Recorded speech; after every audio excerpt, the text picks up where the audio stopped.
Hello, কালবৈশাখী বৌদি। হ্যাঁ, কে বলছো? আমি বাঁকুড়ার থেকে বলছি। বাঁকুড়াতে তো আমাদের কেঁদে গরম পড়েছে, একদম থাকা যাচ্ছে নি, জামা প্যান্ট পরে থাকাই যাচ্ছে নি, গামছাতে দিন কাটাতে হচ্ছে। তো তুমি একটু জলদি আসো।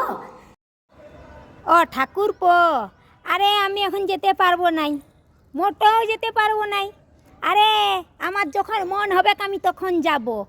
হ্যাঁ, আগে উড়িষ্যায় থেকে ঘুরে তারপরে দেখবো মেদিনীপুর হয়ে বাঁকুড়া যাব। তাছাড়া আমাকে কি দরকার তোমাদের? কেন না তোমরা তো গাছপালা সব কেটে দিচ্ছ, তাহলে আর কাল বৈশাখী বৌদির কি দরকার বলো? আর তোমাদের সব বৌদিদের আবার এসি ছাড়া থাকা যায়নি, প্রত্যেকটা রুমে রুমে একটা করে এসি লাগিয়ে রেখেছো। কাল বৈশাখী বৌদিকে কি দরকারটা? তো রাগ করো নাই বৌদি, বুঝলে? তুমি এসো। গেতে গরম পড়ে গেছে, একদম মানুষ টিকতে লাগছে, বুঝলে? তো আমি বুঝতে পারছি তো তোমার রাগ করাটা স্বাভাবিক বটে।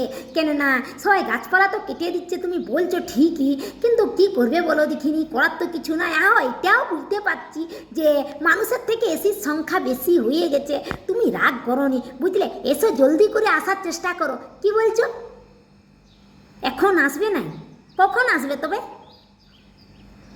এখন আসবো নি, এখন আমার ভাইকে পাঠিয়েছি, যে ও যে রোদ্দুর ভাই, তোমরা খেচে মজাটা লাও, তারপরে দুর্গা পূজার সময় আসবো।